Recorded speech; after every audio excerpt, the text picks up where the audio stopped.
Well, hello everybody and welcome to Simple Racing Broadcast for round 5 tonight of the MC Motorsport Domains2U MCV8 series as our season continues tonight, heading to the fast and unforgiving Canadian Tire Motorsports Park, better known of course as Mosport. We're halfway into the season after tonight and the championship picture is starting to really tighten up. We've got a very, very close battle at the top of the table, but of course points on offer right throughout.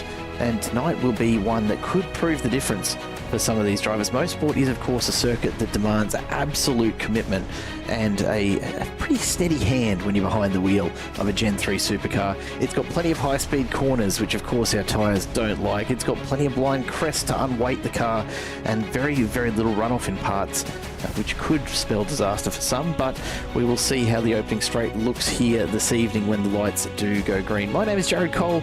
I'm joined in the booth once again this week by none other than Reese Gardner. Reese, it's great to have you back again this week. Yeah, I'm glad to be back this week after a very entertaining round at Hockenheim. We're here at Mosport for what's sure to be some high-intensity, high-speed action. As you mentioned, this is a circuit that really tests the limits of both driver and machine with how quickly the tyres on these Gen 3 supercars fall off and 3 sprint races with no requirement for a pit stop. We're going to be seeing the tyres really put through their paces around a track that has plenty of high-load corners. Yeah, we absolutely will. 18 laps for each race here tonight. And look, experience tells me that 18 laps is starting to really push the limits of tyre life in a Gen 3 supercar. You won't see much more than that usually out of a set of tyres in one of these things before you really start to lose a lot of traction. And you add into that we do have a fairly stacked field here tonight. We've got some drivers that are well and truly in the hunt for the championship, and they'll be pushing on pretty hard as well. I don't think that there'll be much heed given to tyre life here tonight in at least race 1. Maybe race 2 and 3 will show us something a little bit different, but I guess we'll have to wait and see how that all plays out this evening. Let's take a quick look at the championship standings as we head into tonight, and would you believe after 4 rounds we do have a tie at the top of the table. Chastanov and Buchanan 824 points apiece, 816 points for Will Brown in third, and Jamie Dyke just off the back at 807 with last season's champion Brett Loxton on 792 points. Really just barely over 30 points separating first through fifth, and that really does paint a picture of a very, very exciting second half of the season ahead, Reese.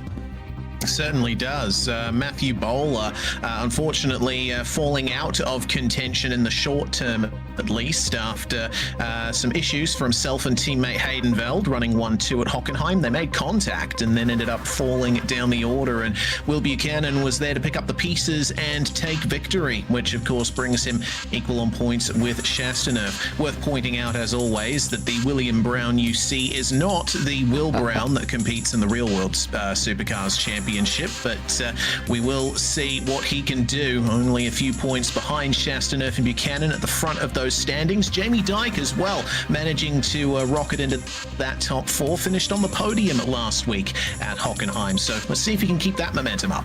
And it's not just the top of the field where we've got some close battles going on. Take a look all the way down, 14th, 15th and 16th. Sam Cullen, Chris McPhee and Ryan Palmer, only 2 points the difference between the three of them. And then of course further back through the rest of this field, Simon Caplet really establishing himself as the AM Cup champion at this point. It's going to take a fair bit of work for anyone to catch him, but that'll be up to Jake Rebellion, Adrian Gresh, Trev Mortimer, Dean Power, Matt Bakir, all fairly closely packed in there together as well. Dane Stan and Danny P not too far separated either, although I don't know that we're seeing Danny P back again for any more racing this season. We'll have to see how that actually does play out, but I figure he'll probably continue to just drop through the standings. It is a pretty close one right throughout this field, but many points still on offer, and tonight being a sprint round of course does mean that points are a little more evenly split across the 3 races, and so perhaps we'll see, I don't know, maybe a continuation of this fairly tight battle as we do get through this evening, because with 100 points apiece essentially for each race for the winner, there's really not much of a chance to get further ahead here tonight unless you're very, very consistent with your results.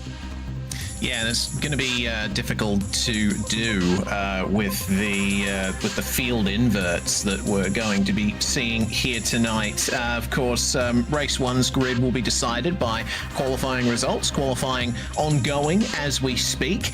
But both of the ensuing races will have the top 10 inverted from the results of the previous race. So that's going to induce quite a bit of confusion for us, as we still have to keep that in mind, but also the drivers that are competing in and around the back of the top 10 in races 1 and 2, we're going to be giving some time to, I'm sure, on the broadcast, because they will be competing for front of the grid starts in races 2 and 3, so got to keep an eye out for that. And we might also see some drivers further up the top of the field that we may not usually see otherwise, which is going to induce some drama for sure. It's always interesting when a driver is put out of their comfort zone, so to speak, with the quickest drivers having to make their way back up from further down. It absolutely is. We might just drop on in on the qualifying. As you said, it's still going at the moment. About 5 minutes left of open qualifying. The weather here at Mosport, absolutely gorgeous. It's nice and cool, which the drivers will really appreciate in terms of tyre life. A little bit of cloud around, but no sign of rain at this stage. And I don't believe there's any on the forecast, although I will admit I didn't take a particularly close look at it. Let's head on down, though, and check out some of the action on track as these drivers do set their final times. And what I think is worth noting is just how close the times are here, particularly across this group of probably 6, 7, maybe 8 at the top of the field, all within 2/10 of each other. And then, of course, the top 17 all within a second. It's a very, very tight battle at this point, as we see Brett Loxton making his way across the line now and onto another hot lap. Will Buchanan and Ben Morris setting the pace at the moment, but there's really not much in it at this fairly late stage in qualifying, which says to me we're going to have a real battle on our hands going into turn 1, race 1.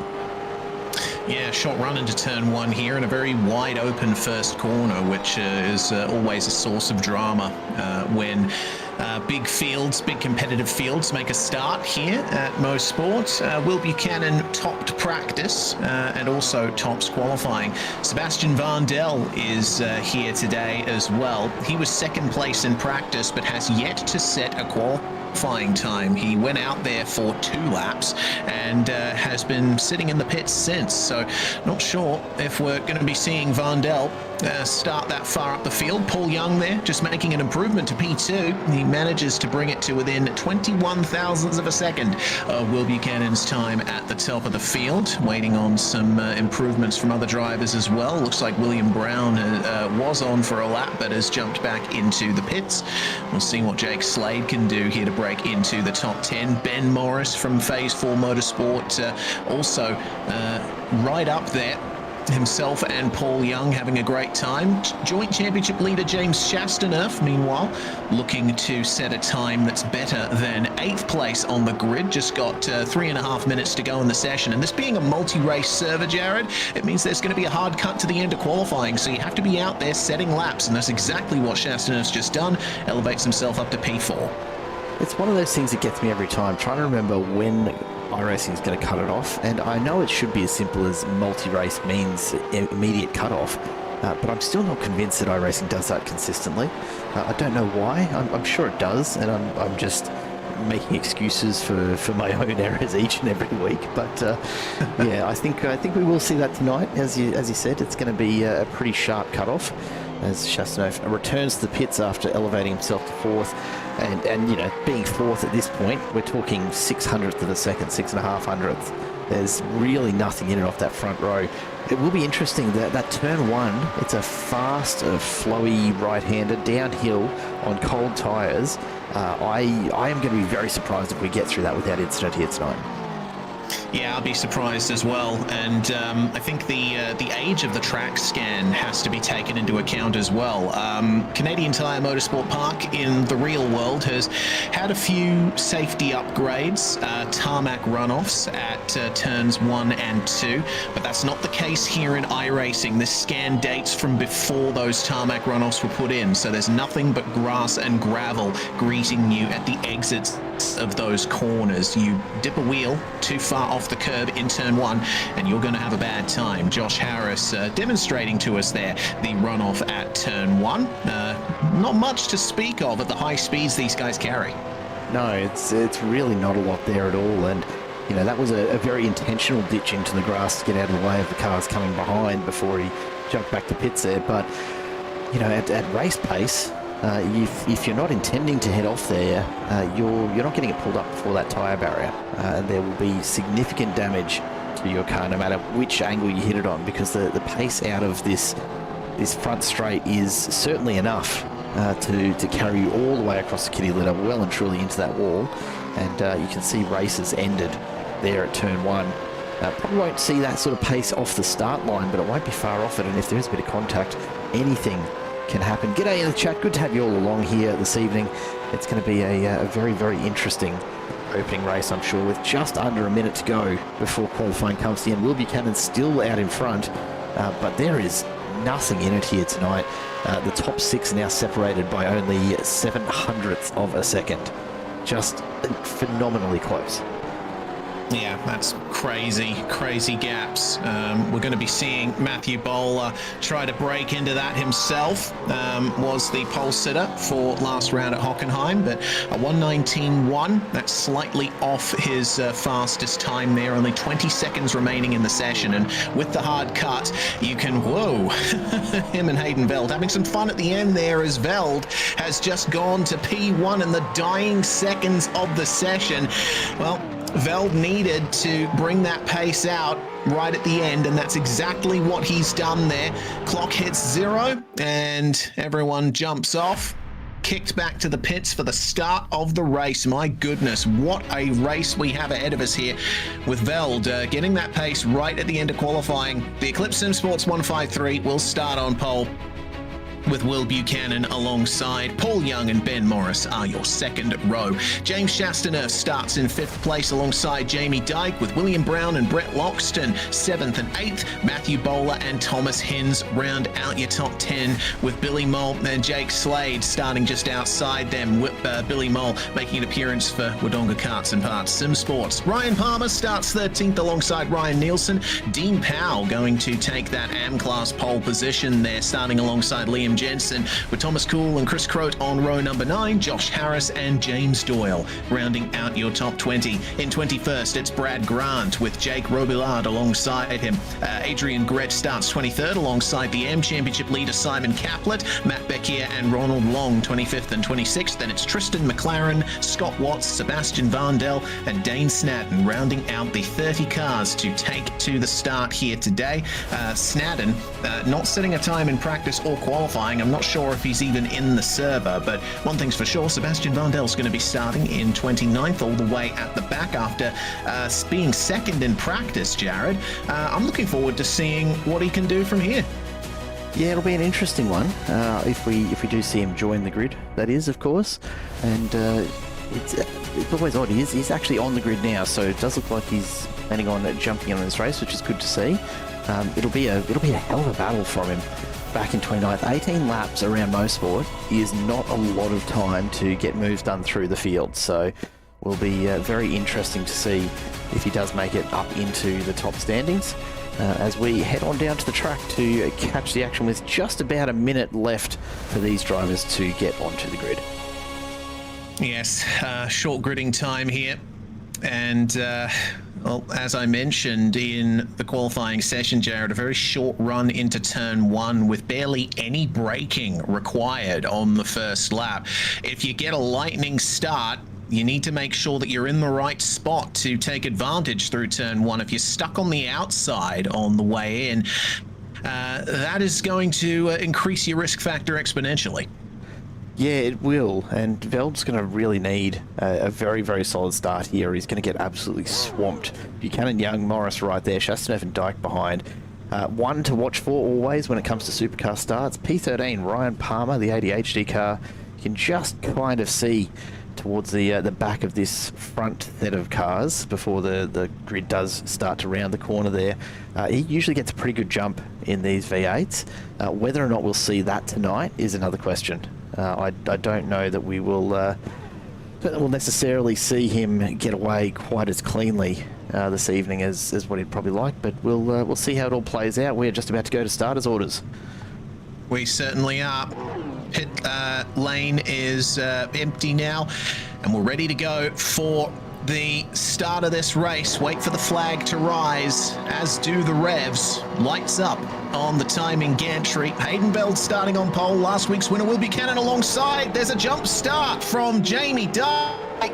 He's going to lead into turn 1, but he will have a massive penalty in the pits waiting for him. Our effective race leader remains Haydenveld, and he's gotten away very cleanly, as have most of the field. Looks like everyone's given each other a good amount of space through turn 1, but turn 2 is also a fast and open corner with plenty of elevation change to speak of. There could be some drama here as they try their best to keep it on the racetrack. Solid moves happening throughout this field. Not much of a change in the top 10. Matthew Bowler has managed to find his way still into P7 though. 2 positions gained on the first lap, and could be one of many that he needs here as they come down to Moss for the first time. This is one of the biggest braking zones on the circuit. Ryan Palmer stuck on the outside there. Had to give up a position to Billy Mole, but it looks like he's managed to keep Brian Nielsen behind. Yeah, really interesting one, that start from Dyke. I wonder if he just lost grip on the line locker there and just got underway a little early, or if there was a mechanical reason for that. Maybe he was starting to overheat the clutch and needed to get it up and running, but that's going to cost him in a big way, and he won't be too happy with that as he comes to serve that drive through. Look, maybe it's a calculated risk, but I think he's going to find himself a long way down through the order as we come across the line for the end of lap 1, and already we're starting to see a few little battles starting to form up, although the front end is still pretty well a train at the moment, which is not surprising to see. A bit further back in the pack, though, is where the action is at the moment. Brad Grant and Adrian Gresh tucked right in behind Sebastian Vandel, who's up into 21st already, so he's up 8 spots. That's a great start considering how much he's going to have to fight through this field.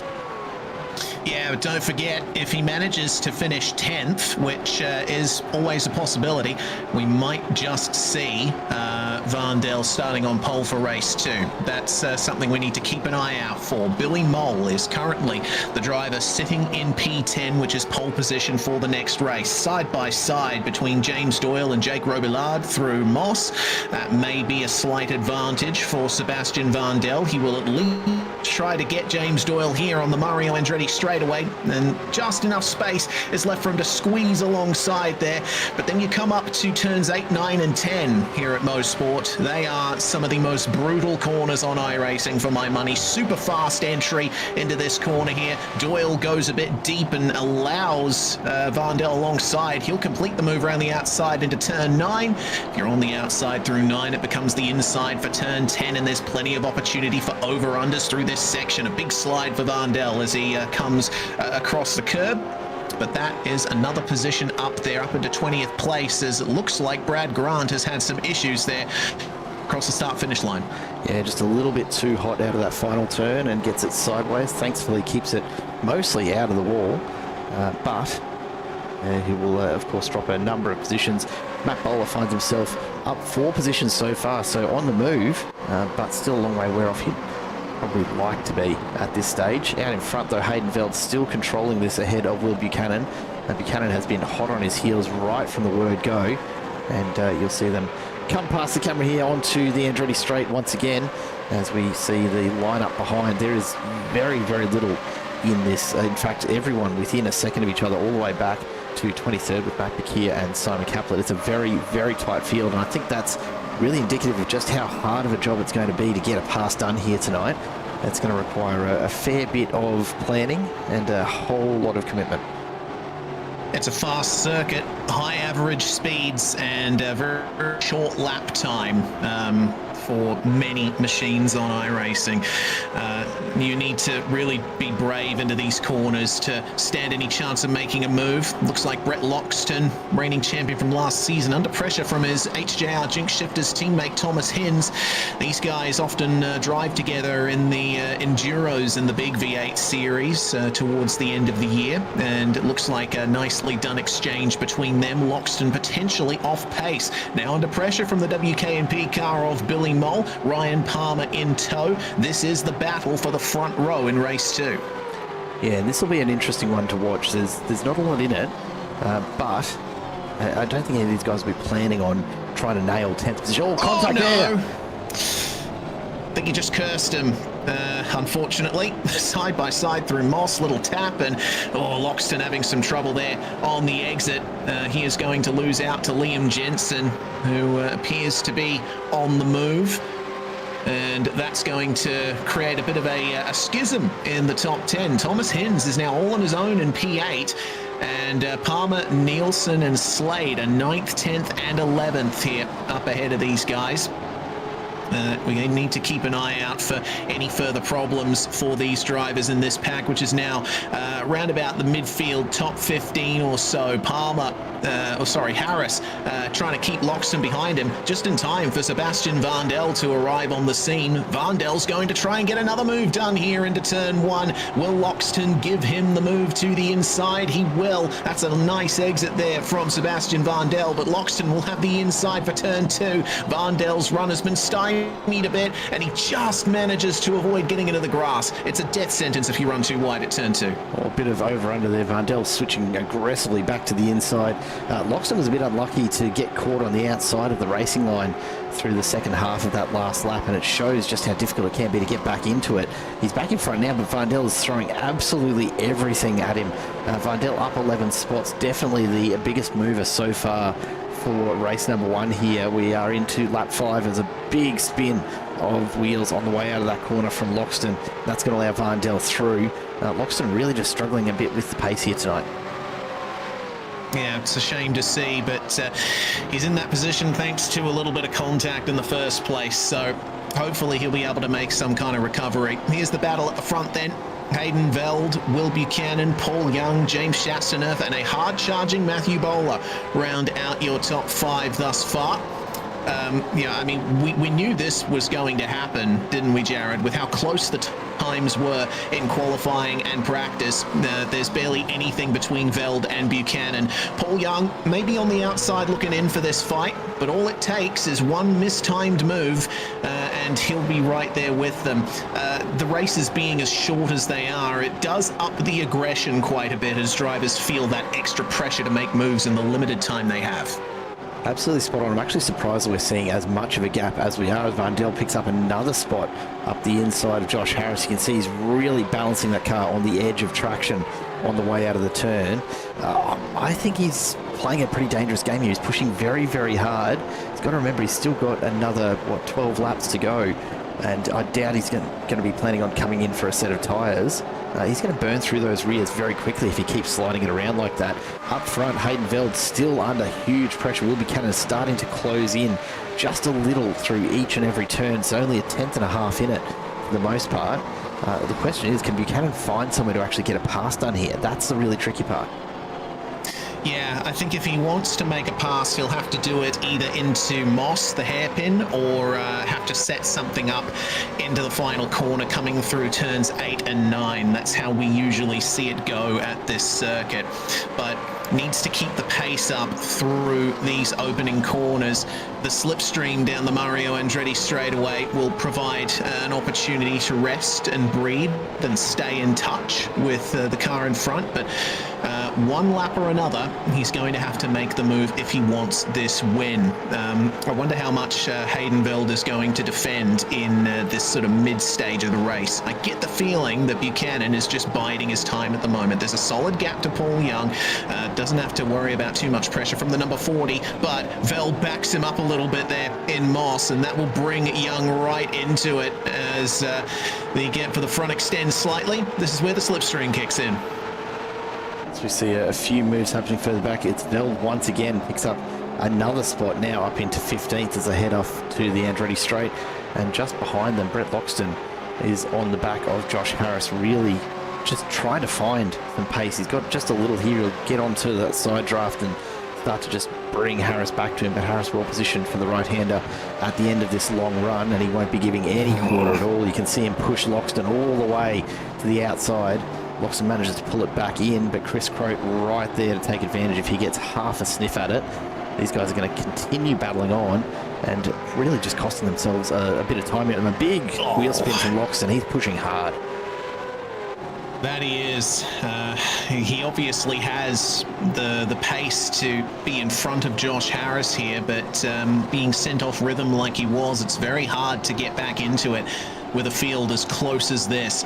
Big gaps forming in some places, though. Matthew Becker, Brad Grant, and Simon Caplet are their own fight further back in 23rd, 24th, and 25th. And it looks like Van Dell has just made up another position there, made his way past Dean Powell, who still leads the AM class as things stand in P15. And there's Matt Becker having to make way for Brad Grant, and Simon Caplet is right there to take advantage. Yeah, just a little bit of a misstep from Bakir, finds himself offline and keeps it on the tarmac, but at a cost of a couple of positions. Now James Chasseneuve under some pressure from Matt Bowler.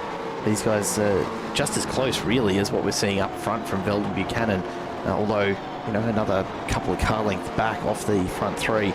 The battle just as fierce as Bowler takes a big look up the inside, gets some good traction out of that final turn. He's going to put a move on here into turn one if he can just get alongside, but gets squeezed back out. Chasseneuve closes the door, and we'll see Bowler just settle back in, I suppose, to try it again, maybe next time around. It's a really tough one. If you find your run interrupted here at Mosport, you've got to either really commit to it, or just be prepared to sit in. And it looks like Bowler has just found that moment. He's gotten alongside Chasseneuve, and I think he'll take this place if Chasseneuve lets it happen.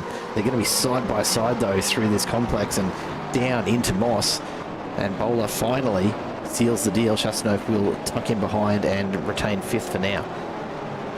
Yeah, wise decision from Shasti, I think. It's when someone's trying to get you at Moss, it's often better to just let them go and hope that you'll be able to find a way through later on. That was a little bit of an exchange there with Brett Loxton now making his way past Josh Harris, and oh dear, it looks like Chris Crote and Jake Robillard have come together there at the second apex of Moss. It looks like Robillard is going to get going again, but Chris Crote falling by the wayside, down to 26th now, might be under trouble for falling to 27th as well. That's what can happen when things go wrong at the slowest corner on this circuit. Yeah, so easy to do. We'll take another look. The iRacing Designs replay will show us what's happened here, and it looks like Crote's probably done that himself, I think, just maybe lit the rears up a little much, and unfortunately for Rebellia, just wrong place, wrong time. Had to wait for Crote to get on out of the way, and we get back underway. Having lost just a few spots, Jamie Dyke still trying to make his way back up through the field. He's in 22nd, so a long way back. He's going to have a lot of work to do for tonight to not end up being his drop round. Yeah, a lot of work to be done indeed. It was kind of heartbreaking to see Dyke jump the start there, because after his podium at Hockenheim, he was on a bit of a high, and it certainly would have been nice to see him continue to get those results, but unfortunately one mistimed click or letting go of a button at the wrong time is all it takes to send you all the way down the order right at the start. Back to the battle for the lead then. Veld and Buchanan keeping each other very close company, and the lap time gaps between them are so small that it's almost not worth talking about. But I will say something. Will Buchanan, with the fastest lap of the race thus far, 1:19.1. The only people who have been able to get close to that are Paul Young and Matthew Bowler, a mere 2 3/3 slower than him. And at the moment, Buchanan is still setting times a little bit faster than Hayden Veld, but it's still effectively the midpoint of the race. It's really not worth going for the move at this point, because there's every chance that Veld will just get right back past him. It's so hard to make a move stick around here. It really is, and the other part they've got to consider, they're only halfway on this set of tyres as well. And realistically, by this point, 11 laps in, these guys are definitely going to start to feel it, especially if they're going to try and keep this pace up. They're still lapping under 120. Which, when you consider the fastest laps of 1:19.1, that's incredibly quick laps, and it is a fast lap around here. There's not a lot of spots where you'll lose much time, but really haven't seen the pace drop off across this first 11 laps as much as you might expect elsewhere. Buchanan has a big look at potentially a move up the inside. Veld has him pretty well covered for now. In the background, though, Will Brown has run wide and he's given up a spot to Ben Morris. Thomas Hinds senses an opportunity. He's going to try and get alongside, can't quite get there before they get to the final turn, but he'll be right on the back end of Will Brown's car and looking for a chance to follow Morris through. Indeed he will. Oh, that's a big slide for Brown on the way into turn 1. Rear end got a bit loose. Thomas Hinds can't take advantage though. Yeah, that is the tyres starting to run out of grip, especially at the rear.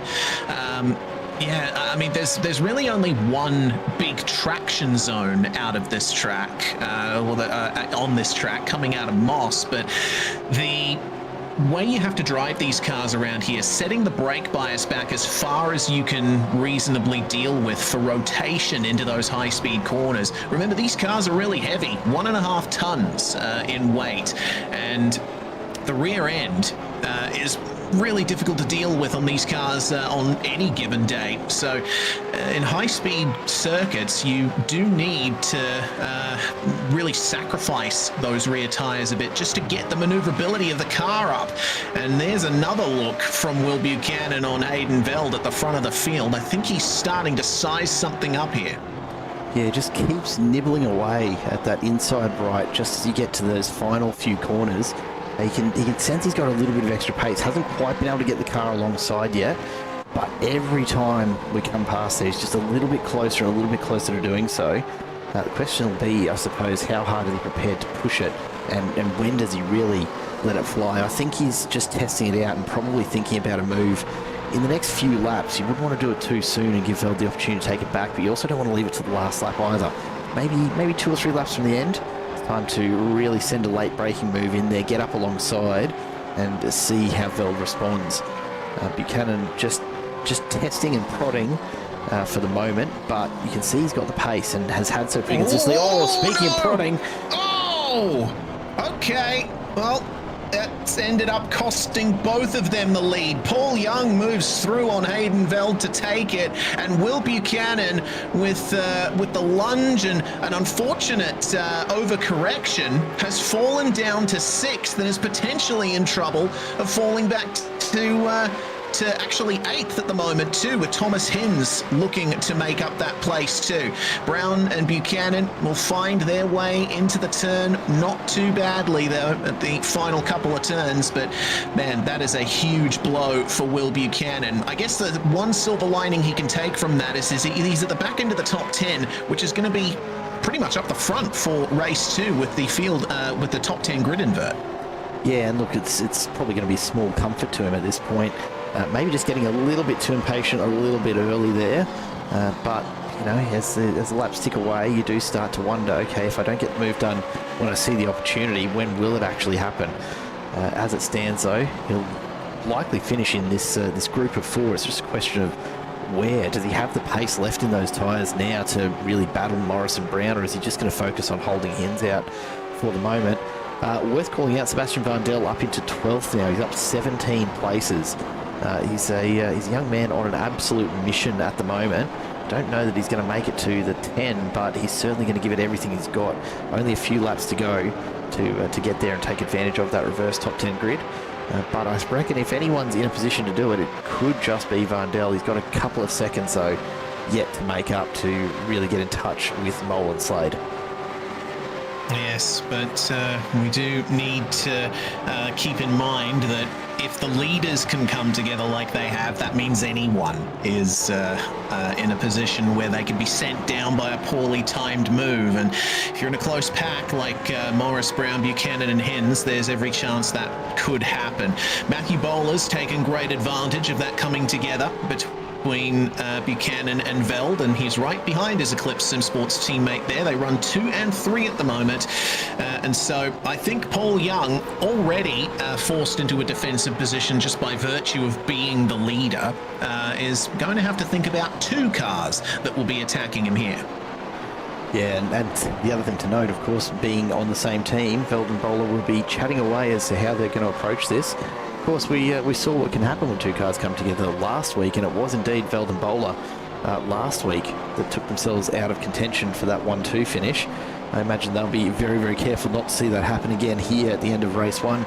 This is Mosport, Joey. This is Canadian Tire Motorsports Park, and it is a beautiful little track, very, very flowy, lots of elevation change, and a real handful for a Gen 3 supercar. Yeah, lots of history behind this place as well. As defensive from Paul Young, Veld's going to try around the outside of turn 8.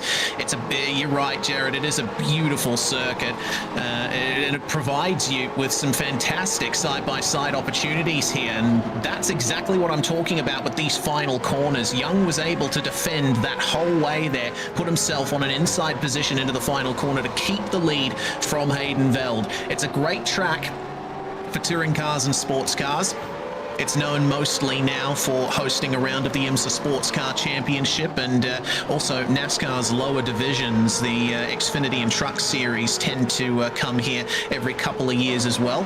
But its history goes back further than that. This place has been around since the 1960s, I believe, and it hosted the Formula One Canadian Grand Prix through the 60s and 70s on and off, trading with the Mont-Tremblant circuit before the Circuit Gilles Villeneuve in Montreal was built. So there is plenty of open wheeler history at this track too.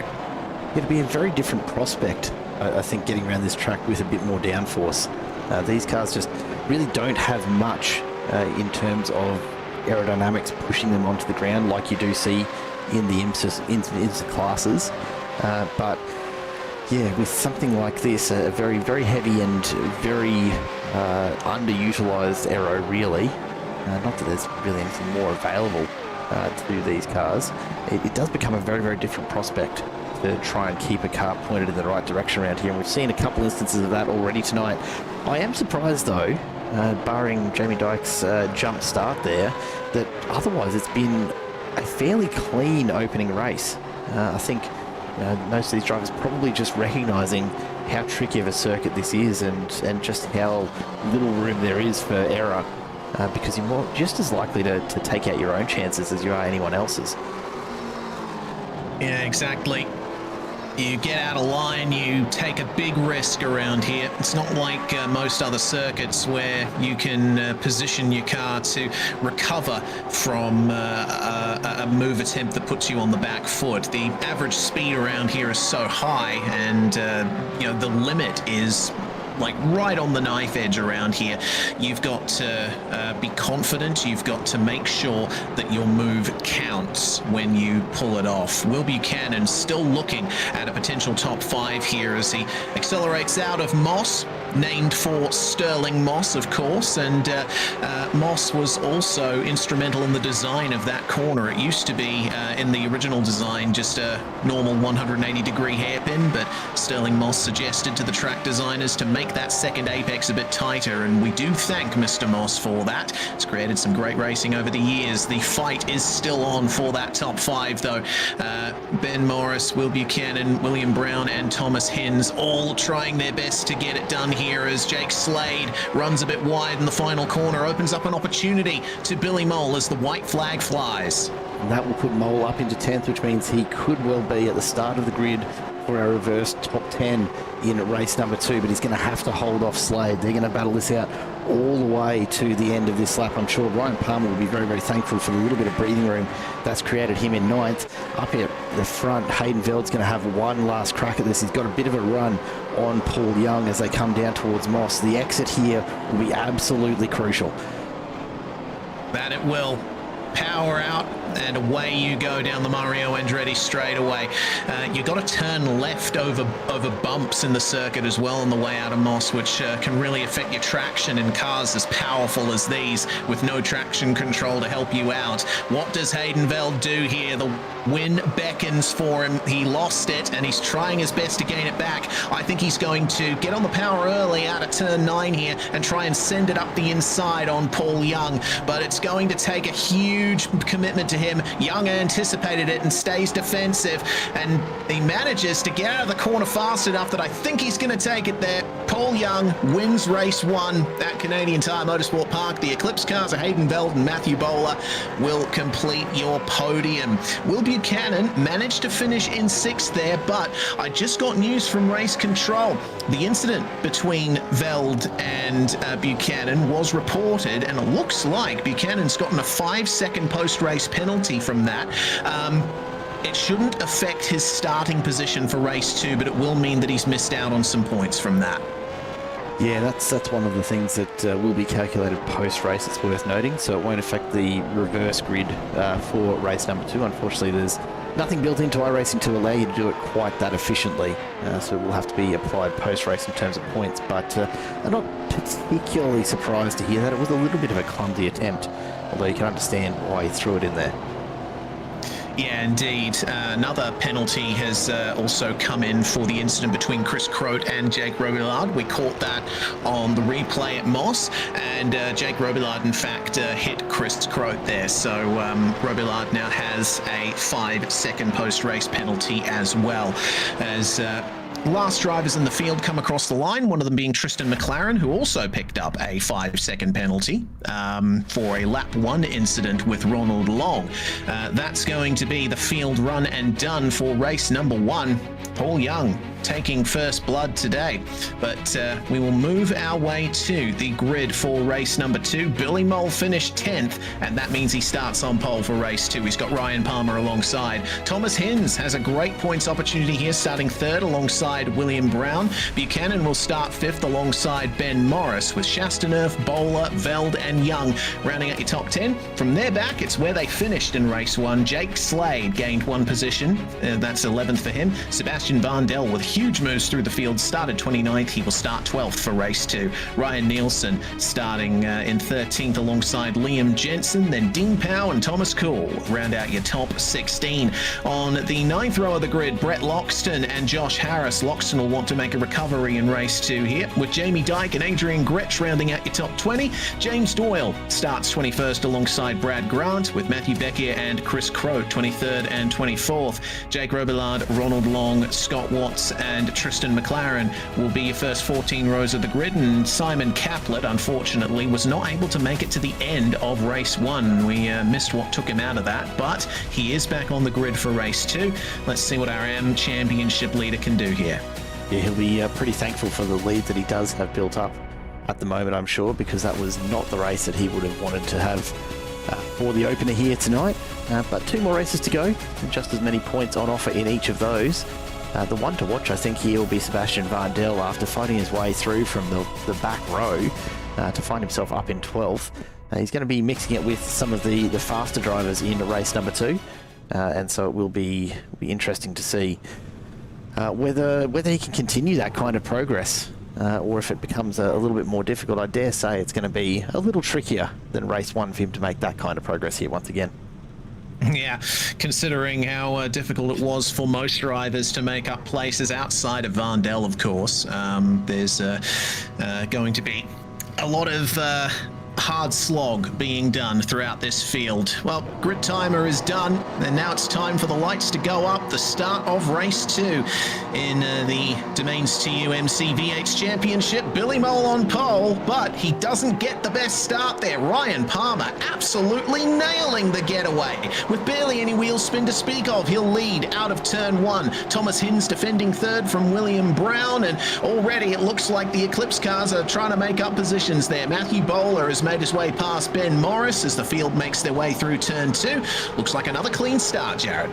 Yeah, although it almost wasn't. A bit of contact there between, I think it might have even been both the Phase 4 Motorsport cars, Morris and Young. Just a bit of contact. The 2 Eclipse Sports cars, Veld and Bowler, tight in behind Chastaneuf at the moment. Ryan Palmer, another fantastic start for him off the line, and that gets him out in front. He's got all the work to do now, though, and he's going to be feeling the pressure before we even get to the end of lap number 1 here, I'm sure. Nielsen and Slade change positions. Thomas Cool dropping back a position as well. These guys side by side as we come up the straight here. I don't know if Slade's going to be well positioned here. Brett Loxton will be looking to try and just tack onto the back of Nielsen and pick up a spot as Nielsen goes through as they get to the end of Andretti Straight. Out in front, Ryan Palmer under huge pressure from Billy Mole, who in turn has Will Brown right on his tail. Indeed, Brown looking to find his way a little bit further up after finishing 7th in race 1. Drama at the final corner for Jake Slade. He's around, and looks like there was some contact in his battle. He needs to be careful to get back rolling at an appropriate time, and he certainly has, but there's some damage there to the AITX machine. Looks like it might have been contact from Brett Loxton that sent him around there. We'll see if we can pick up another view of that shortly. We'll keep an eye on this battle out in front though. Palmer, Mole, Brown, Hinz, Buchanan, Shasti, Veld, Bowler, all within just a couple of tenths of each other. Nothing at all in it up the front of the field, and that's not surprising to see at all. Ryan Nielsen mixing it up as well with Morris and Loxton either side of him. In fact, the entire front 20, all only a few tenths between each car at most. It's a very, very tight opening to this race. How do you reckon Ryan Palmer's feeling inside that car right now? I think if I was him, I'd barely be able to keep a hold of the wheel from the sweat on my palms, especially with the hard charges behind. William Brown trying to get past Billy Mole there, but no opportunity in the final couple of corners. Palmer just needs to look after his tyres here, because he's going to have to keep that pressure up for a while. That's going to be some breathing room that he's happy with, though. Mole not getting the traction out of the final corner. He and William Brown side by side through turn 1, and you see Palmer just streaking away from them. That happened at the perfect time for Palmer. Yeah, you'll take that any day of the week, won't you? Just a little bit too much power too soon, and look at the gap that Palmer's now got. It's only 8 tenths, and it'll come back down again pretty quickly, I'm sure, but he won't be at all disappointed with that as we see Thomas Hinz on the outside now trying to hold on as Shasti looks up the inside. Can't quite get there this time, and Hinz moves across to shut the door. Yep, that was Will Buchanan making the dive on the Jinx Shifters car, and some technical problems for Thomas Hinz. It looks like some internet inconsistency there. That's not going to inspire confidence in the drivers behind. Sebastian Vandel's made his way up into P9 now, and Paul Young, who took victory in the first race, is now back into P10 again. He's going to try and follow his way through from there. Jake Robillard, meanwhile, catching the grass on the entry to turn 3, and once you do that at Mosport, the only place you're going is the tyre barrier, and so the Everything Simulated Racing number 19 has big damage. Meatball flag being shown. He'll be off to the pits to get that fixed, and relying very heavily on that fast repair, I imagine. But looks like he might be able to get it back under its own power, which will save him a fair bit of time over the tow. Dean Powers side by side at the moment with Adrian Gresh, although it looks like they've worked that out reasonably quickly. Thomas Kuhl now is actually right with him alongside. There's contact there. Kuhl into the fence hard. Dean Powell.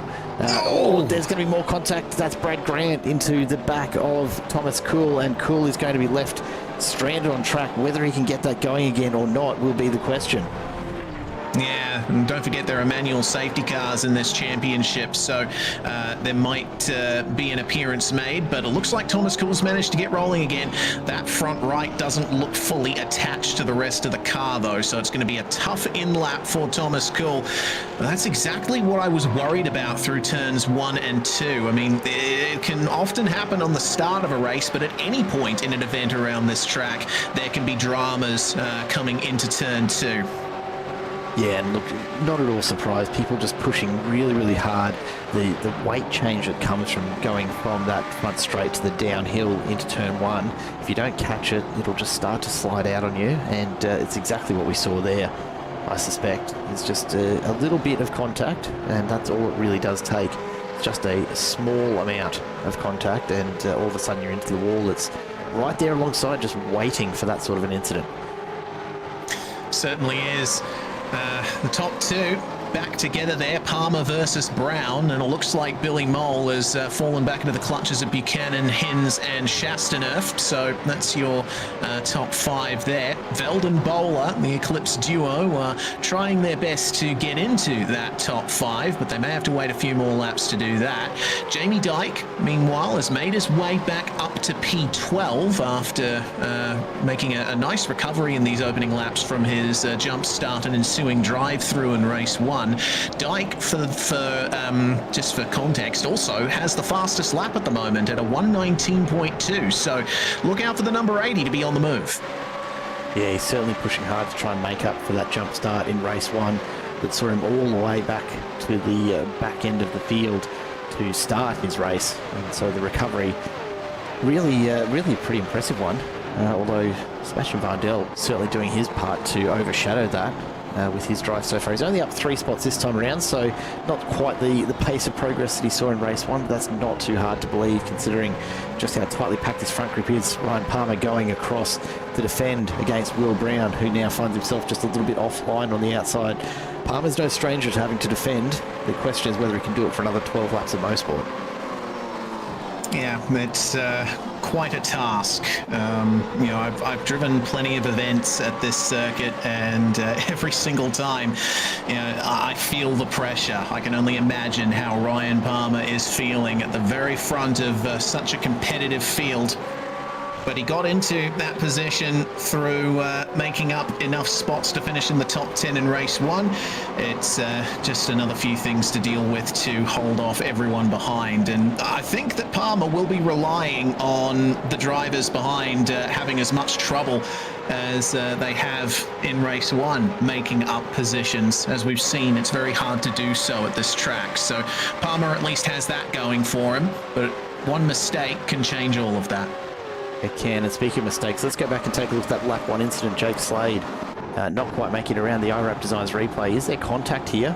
Certainly looks that way. Big nudge. And lucky there. I think that was Jamie Dyke just sneaking through without contact. And what can you do at that point? Just got to sit there and wait for it to happen. Yes, at the very least, Jake Slade managed to get going again safely. And interestingly, he hasn't jumped into the pits to take any repairs. So evidently, though the car might be slightly off kilter, it's not worth coming in to fix that damage. You know, in a race that doesn't have a required pit stop, there's really no point unless the car is undrivable. Problem for Dean Powell, meanwhile. He's jumped into the pits, and I'm not entirely sure why. I'm scrolling through, and it doesn't seem like there's anything necessarily wrong with Powell's car. Actually, no, that's the reason why there. Oh, big lockup, and that's the rear end into the tyre barrier. That would have done a number on the rear suspension. No mechanical black flag from that, but evidently it affected car behaviour enough that Powell's decided, yeah, it's time to come in and get some repairs done. Yeah, it's one you've just got to make the decision on, right? It's amazing how much even just a little tap to these cars at the wrong angle can really unsettle the suspension balance. And at a track like Mosport, when you're taking these corners at such a high rate of knots, you really don't want a lot that could go wrong through those corners. As we see Billy Mole now just being overtaken by Will Buchanan. So this battle raging on still for 3rd, 4th, 5th. Thomas Hins right in there, and the group behind just waiting for something to unfold. Look at this train of cars as we come up and over the crest once again, all the way back to Jamie Dyke in 12th, Brett Loxton in 13th, if we're being generous, I suppose. There's nothing in this for this entire front group. Yeah, and I think Will Buchanan's been the steadiest of gainers in this group here. Started 5th and has waited a bit for the opportunity to make his moves up, but now he sits in 3rd and has the opportunity to make up for the mistake that he made in race 1. Needs to find his way past William Brown first before he can try attacking Ryan Palmer.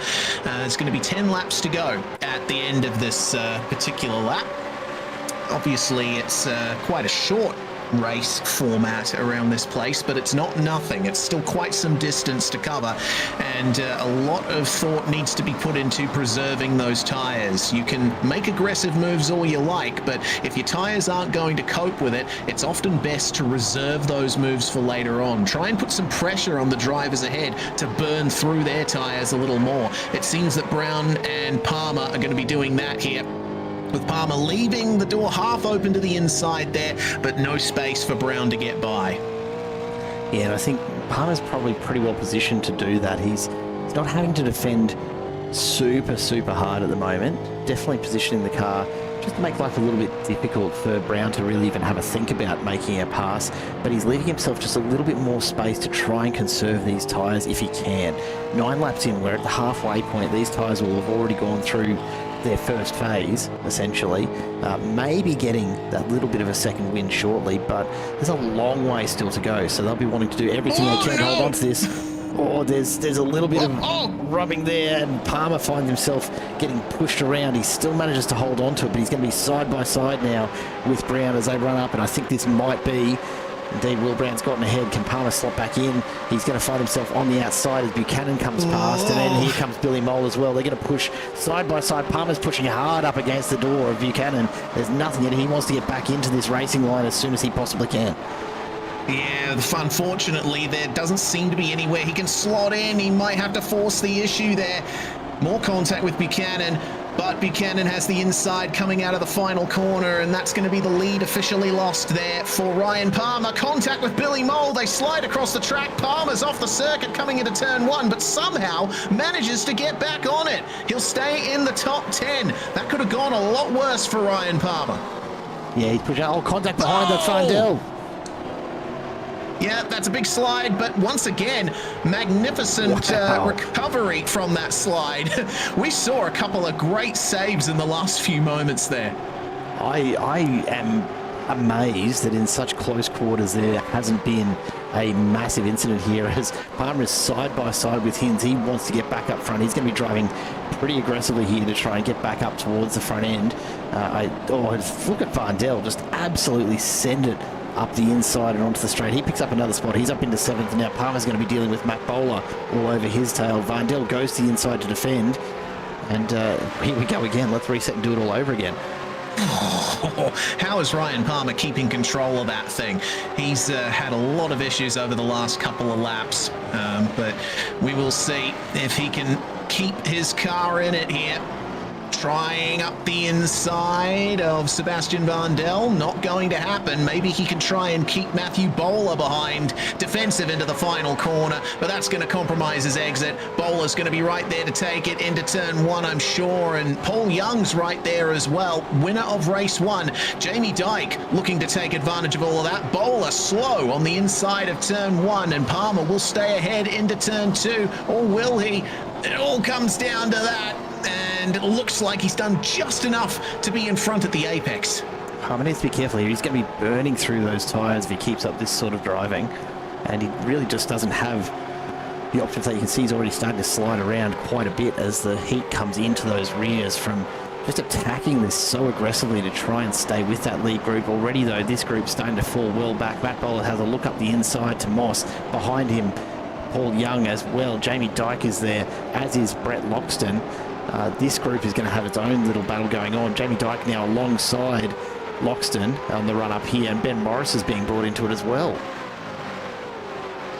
All of this was started 2 laps ago from that late dive from William Brown into the second apex of Moss. That created a chain reaction that leaves us exactly here where we are now, with Brett Loxton and Jamie Dyke fighting over 11th place. Don't forget, there's a top 10 invert for the start of race 3 as well, so it's important for these two to sort themselves out. Paul Young sits in P10, and he's going to be jetting away from them the longer they keep this battle going. Dyke will be hoping that he can hold it around the outside of Brett Loxton here, and that'll give the inside for turn 2, but Loxton has the full width of the racetrack to turn in from.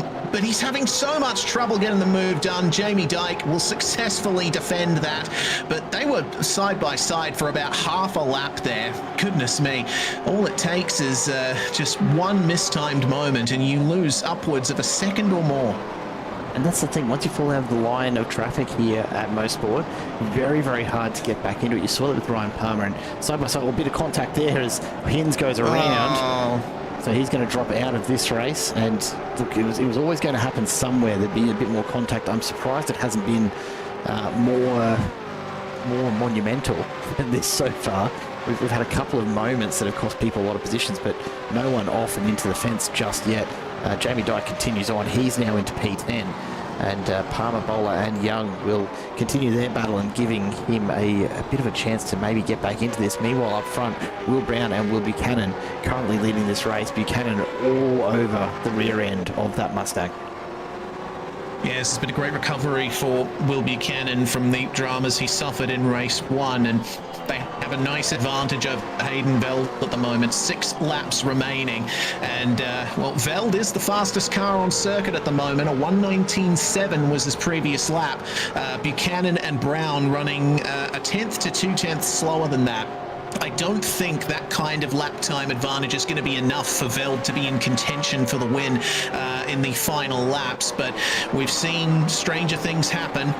We will see if he has the opportunity. Into Moss again then, and we'll have a look at how wide William Brown runs there. He's taking a bit more of a wide arc through Moss. Buchanan taking a slightly alternate line, which worked out all right for him. Back to Ryan, back to one of the ADHD cars, sorry, a James Doyle. Passed by Josh Harris into Moss, but Harris gets all over the curb there on the way in. And Adrian Gretsch says, "Thank you very much, mate. That will be my position, at least for a couple of seconds," as Doyle gets the better exit out of the corner. Yeah, it just keeps coming, doesn't it? This race is starting to heat up just a little as everyone struggles to find opportunities to pass on these tyres that are now well past their use by date. But of course, nobody is going to blink and come into the pits for a fresh set. There's just no point. They've got to make them last another four or 5 laps here. Ryan Palmer holding on to 7th like he did for first for so long. Meanwhile, up front, Will Buchanan just gets closer and closer. Are we going to see a repeat of race 1 where he sends a dive at the wrong time? Is he going to be a little bit more measured this time around, I wonder? Yeah, well, he does have an advantage to Hayden Veld. There's not going to be any pressure from behind, so maybe he can afford to take a couple of risks, but they need to watch out for lapped traffic ahead as well. Chris Croat and Jake Robillard are side by side just up ahead of them. Oh, sent wide there was William Brown. The outside line, not the worst place to be out of Moss. You can straighten up the car a bit earlier and get a tiny bit more speed in that crucial juncture. Loxton and Dyke are falling down the order. It looks like they've come together at Moss as well. Yeah, we'll go back and we'll take a look at it in a moment, because here comes Hayden Veld. He's got an inside run on Buchanan. He's up and over the curb. Absolutely monsters that curb. Scruffs the bottom on the way through, but he's managed to keep it straight, and Buchanan barely holds on to 2nd. Behind them, Sebastian Vandel's looking to pick another spot up here as he jams it up the inside of the final turn alongside Shasti. Drops in behind, so he's up into 6th now. We're starting to see these groups just separating out a little bit, but the battling is just as fierce, if not even more so. Yeah, and we'll need to keep an eye on the battle at the back end of the top 10 as well. Ryan Nielsen currently sits in 10th, and he's getting chased by Ben Morris and Liam Jensen. That's the battle for race 2 pole. But we're keeping an eye on the fight for the win here as the leaders continue to approach the lapped cars of Jake Robillard and Chris Croat. Tight coming into Moss. You've got to nail the turn in coming across the crest there. That basically defines your entire line through this section. Who gets the best exit? Brown is a bit wide again at the 2nd apex of Moss, and a bit of wheel spin and got across the curb. The locked differential of these cars means they don't deal too well with bumps, so we'll need to see if Hayden Veld takes advantage of that. How hard is the defense from Will Buchanan? It's going to be all the way to the inside here, right on time for them to come up on Jake Robillard, who runs supremely wide and lets our leaders go. Almost line ascend to the last couple of corners. Brown was sent off kilter from that, and there's the move from Will Buchanan. They're going to be almost 3 wide on the exit of the final corner. corner. Poor exit from Buchanan. Veld will sweep through to take second. Don't count Buchanan out just yet, though. He's got the momentum out of that corner right into the rear bumper of Hayden Veld, giving him a bit of a nudge along so that neither of these guys lose the distance to Brown. So they're going to stay with it. I think Buchanan's going to have another crack at that. He'll be a little frustrated with himself that he couldn't quite nail that one on the exit. We'll go back and take a quick look, see what happened with Jamie Dyke, the iRep Designs replay, picking this up, and keep an eye out. A little bit of contact there by the look of things, bit of a nudge, and that sends him around and backwards. So unfortunately, he's going to be chasing it once again. Yeah, that's a shame for Jamie Dyke. Had great pace in qualifying, but has been unable to take advantage of it through the course of this event. Regardless, we will find our way through the last 2 laps here. And man, it's so difficult to sort out a move here at Mosport. William Brown is going to be right on the defense here into the last couple of corners. Veld will take a tiny bit more momentum into the corner with a wider line on the way out. Meanwhile, Ryan Palmer sits in 8th now with Matthew Bowler trying to make it into that 8th spot. Big slide through the last couple of corners. Sebastian Vandel has succeeded in getting past James Chastaneuf. Meanwhile, that's the battle for the top 5 sorted for now as William Brown is wide through turn 1. Hayden Veld and Will Buchanan find themselves in the exact spot they were at near the end of race 1. But it looks like Brown's going to be a spanner in the works here. Forces a wide exit from Buchanan, and Veld will say thank you to the both of them. That gives him nearly half a second advantage. And at such a late stage of the race, that's got to be all that he needs to take the win here, I'm sure. We'll see if he can hold on to it, or if these guys do mount a last-ditch attempt to take P1 away. But even a half-second gap with less than a lap and a half to go, you'd have to think Veld's got this sewn up. That said, we've seen much stranger things happen tonight already, much less across the course of this season. So won't count Buchanan or Brown out just yet. And of course, Billy Mole just lurking in the background, hoping for something to happen that it might help him sneak onto the podium. Yeah, Mole's got himself into quite a good position here. He was all on his own and able to take full advantage of the width of the racetrack while the leaders were scrapping. So that's given him about 6/10 that he made up on the last lap alone to try and find his way into contention for a podium. White flag is out, 1 lap to go in race number 2. Let's see if Hayden Veld can grab a win here tonight to keep his momentum going. Ryan Nielsen and Ryan Palmer battling over 9th place. Ben Morris and Liam Jensen still right there. The battle for race 3 pole is on as side by side into turn 2. Nielsen has to go wide and let Ryan Palmer have it, but he has pole position for race 3 at the moment. I think he'll have to worry a bit more about Morris and Jensen. Yeah, a bit of a note in the comments from none other than Jeremy Washington, just suggesting that Ryan Palmer, that is in the middle of tactically improving his race 3 start position with the number of positions he's dropped so far. I don't know that's quite how he's going to be thinking about it at the moment. I think he'll be pretty frustrated, but you make the best of it, and a 9th place finish here, or even 10th for that matter, wouldn't hurt him at all for race number 3. We're getting very close to crowning a win here in race number 2. I think Veld's going to hold on, but Buchanan has absolutely reeled him in down the straight there. I don't think he's going to have quite enough to get home here, though, as we approach the line. Veld just needs to stick this final turn, and as he comes around, that will be it. Big slide out of the final corner. Hayden Veld takes the win ahead of Will Buchanan, with Will Brown just behind. Billy Mole picks up 4th, with Sebastian Vandel and James Chastaneuf rounding out your 6th, and then a bit of a gap back to the remainder. Ryan Palmer hangs on to 9th, just barely ahead of Nielsen, Morris and Jensen. Nothing in that at all. Well, Veld doesn't need to use those tyres anymore, so he can do some celebratory drifts there. The win is his. Remember, qualifying on pole position for race 1, but missing out on that victory ultimately. It's good to hit back with the win in race 2 here. And that will be a very happy Eclipse 153 right there.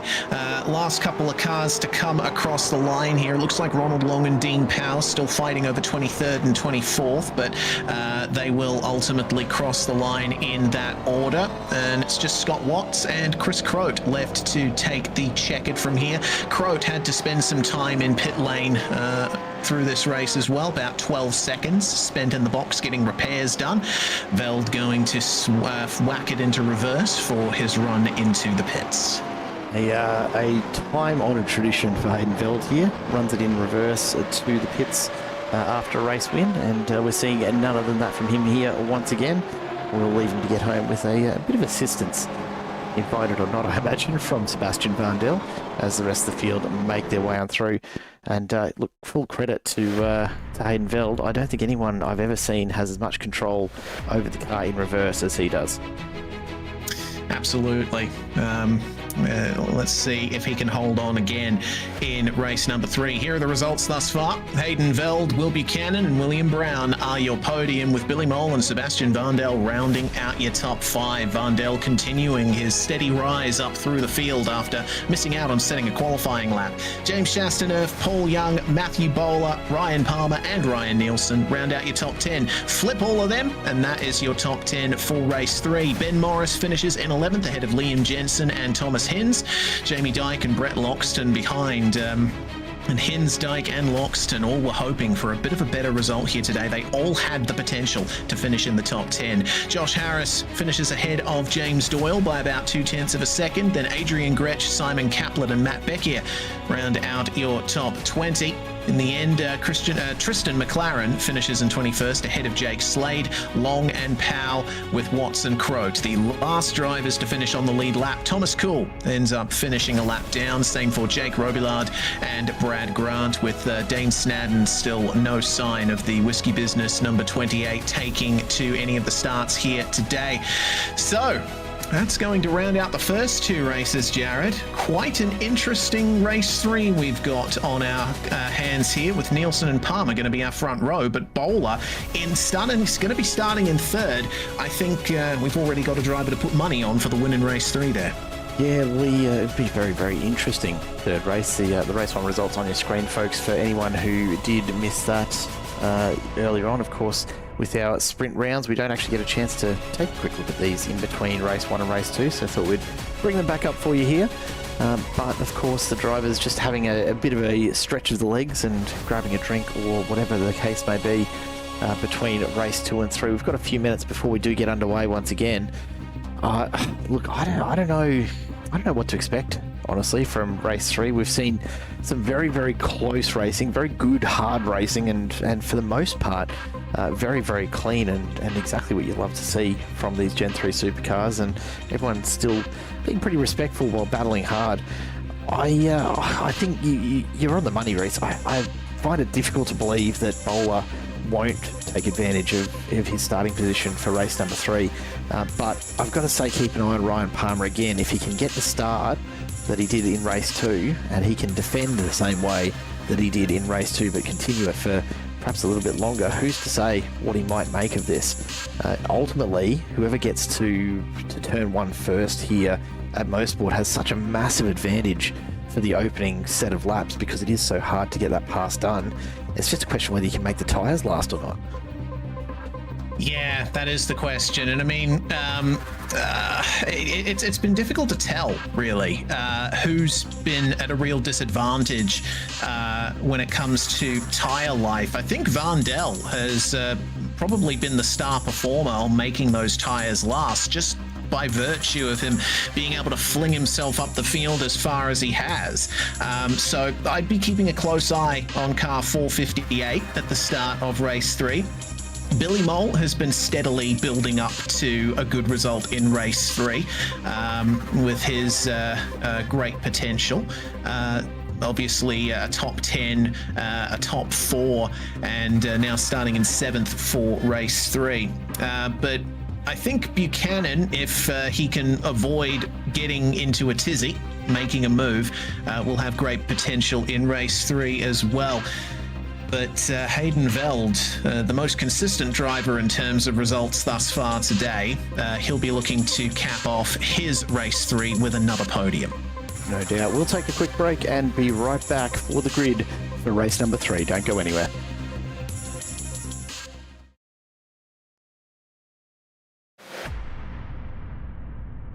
Welcome back, race fans. This is, of course, the MC Motorsport Domains2U MCV8 series coming to you tonight from Canadian Tire Motorsports Park, affectionately known, of course, as Mosport. We've had 2 amazing 18-lap sprint races so far. The drivers just finishing their warm-up now before race number 3. So buckle in, because we've got another 18 laps of all-out sprint ahead. It's been a mixed bag tonight, but this is how the grid looks for the final race here this evening. Ryan Nielsen and Ryan Palmer take the front row ahead of Matt Bowler and Paul Young. Then James Chastanov and Sebastian Vandel on row 3, with Billy Mole and Will Brown on row 4. Will Buchanan and Hayden Veld rounding out the top 10. The remainder of the cars in the order they finished in race 2. Morris and Jensen on row number 6. Then Hinz and Dyke ahead of Loxton and Harris. James Doyle and Adrian Gresh 17th and 18th. Then Simon Caplet and Matt Bakir rounding out the top 20. Behind them, Tristan McLaren and Jake Slade, who has work to do after that lap 1 incident in the second race. So he'll be looking to move back up through the field and try and salvage something from this evening. Ronald Long and Dean Power behind them. Then Scott Watson, Chris Croat with Thomas Cool and Jake Rebellion. Brad Grant, the last car on track. Dane Snadden, although did join the session at the start of the evening, has not raced so far, so we're not expecting to see him on the grid here this evening. That's how they line up. Drivers are getting onto the grid right now for race number 3. Reece Gardner, I think it's about that time. Let's head on down. Yes, indeed, Jared Cole. We'll have to find our way to that grid there. And, I mean, we've seen some pretty star performers on the standing start here. Only a short run into turn 1, but if you get your start just right, you can carry that momentum through the opening corner and maybe try around the outside to get it done. It's an all-Ryan lockout for the front row. Nielsen on pole with Palmer alongside. The grid is somewhat staggered here at Mosport, but not by much. So all it takes is a small lapse in reaction time, and we may see some drama through these first couple of turns. Look for Hayden Veld, Will Buchanan and William Brown to find their way a bit further up in these opening laps. They are the paciest of the drivers here today. But all of that's going to go out the window, I'm sure. Lights are up for the final race here of MCV8 at Mosport, and once again Ryan Palmer nails that standing start, but there's contact immediately as Nielsen wasn't expecting him to turn in as hard for the first corner. That's going to put them off kilter, with Matthew Bowler ready to take advantage. They will block Bowler through turn 2, though both of them run wide. Bowler sweeps through to the lead and Nielsen is off at turn 2. Well, cold tyres are so easy to forget about after you've just had 2 back-to-back races, but I suspect there's probably a little bit of that involved there, and maybe just a few marbles left from the earlier races. Ryan Palmer holds on to second for now, but he's immediately under huge pressure from Young, Shasty, Vandel, Will Brown, Billy Mole, Hayden Veld, Will Buchanan. The whole lineup still right there behind these front runners. And yeah, look, unfortunately for Ryan Nielsen, finds himself all the way back in 14th before he can get back into the swing of things. Yeah, just had to make way for Brett Loxton, who's trying to mount a bit of a charge here. Biggest gainer on the lead lap thus far is Jake Slade. He's made his way up into 18th, up 4 positions from where he started. Hayden Veld there making his way past Billy Mole to get into 7th place. But mostly single file for our front pack as the first lap is concluded. Ryan Palmer back in a position where he has to defend for a high points paying position. Paul Young will try and mount an attack. Liam Jensen, meanwhile, makes his way past Ben Morris, keeps him close behind. It's not far back to look for Jamie Dyke either. He's just up ahead of them and rounding out the top 10, and looks like now Dyke is joint most positions gained with Jake Slade. Actually, scratch that. Both Thomas Kuhl and Jake Slade are now up both 5 positions each. There's just Slade at the moment, just dispatching James Doyle and Adrian Gretsch, and he hasn't got far to look to get to Josh Harris and the recovering Ryan Nielsen. No, quite a few very, very tight battles in these early stages as everyone looks to cement an extra position while they're still so closely packed in together. They all know that as this field starts to just spread out and the tyres come up to temp, I mean, we're pretty much there already with these tyres. You're going to find it harder and harder to manufacture a pass here at Mosport. James Chastaneuf just going to keep an eye on Vandel and Brown in the mirror. They've got Hayden Veld in 7th, who's already starting to make some progress as he comes up the inside of Will Brown. Brown finds himself well off track, and he's going to lose a number of places as a result. Bowler sets the fastest lap out in front of 1:19.38 as he looks to cement his lead. Have a look at this group as they come through turn 1, though. We are right in the middle of one of the tightest packs on the track at the moment. A lot of side-by-side action here for Jake Slade, for James Doyle, for Josh Harris, all caught up in it. No one giving an inch at the moment. Yeah, only the start of lap 3, and Jake Slade is up 7 places. It's been a great recovery from him after falling by the wayside in race 2. Contact for 2nd place. Ryan Palmer gets turned by Paul Young, broadside across the racetrack, and it looks like most of the pursuing cars will avoid that, but Young spins on his own on the exit of Moss, and he's going to go falling down the order too. That will promote James Chastaneuf and Sebastian Vandel to the podium places, and they themselves are going side by side. Got to be careful not to give that up. Hayden Veld is right there to try and make it and eclipse 1-2. Look at Chassis just testing out Vandel to see how much he's prepared to put up with a bit of door banging, really pushing hard, shuts the door across. Vandel in turn comes back across the nose of Hayden Veld. This is going to be a very, very interesting few laps. There's obviously a little bit of red mist going on in those cockpits, and you see Vandel move to the inside to cover off Hayden Veld, and behind them Billy Mole now starting to get involved, as is Will Buchanan, who's right in amongst it. This group has come alive. Matt Bowler out in front is probably looking in the mirror and wondering what's happened to the rest of the field. He's almost 4 seconds ahead now. Yeah, indeed. Bowler in the best position possible here. All of the racing is happening behind him, and amongst a bunch of drivers that are not willing to give an inch to each other. This is a great train that we're looking at the moment. 7 positions up now for Jamie Dyke as well. There's been some incredible gains from drivers that have had tough races thus far today. Dyke managing to hold on to his spot in the midst of Will Buchanan and Liam Jensen. Meanwhile, some side-by-side going on here. Contact, and that's going to be Dean Powell sent around. That's a big pile-up that's happened on the exit there. Adrian Gretsch getting turned around as well. Looks like we've seen Ryan Nielsen fall back even further as a result of that. It's been really tough for the guy who started on the front row. And it just keeps coming, doesn't it? Everywhere we look, there's something going on. People are throwing some really aggressive moves out there to start off race 3. I suppose we've had a couple of fairly clean opening races. Maybe it's the time to just up the aggression a little bit and see if that changes the game. Because so far, it's been really, really tough for anyone to get some positions done. And you can see from the timing tower how many people have made a difference this time around. Quite a number of multiple position gainers throughout the field, as we see Caplet just stranded on the outside. Chris Croat's going to get up alongside him as they make their way down towards turn number 2. It's going to be a really, really tough rest of this 3rd race for a lot of these drivers who have probably burned a huge amount of their tyres already.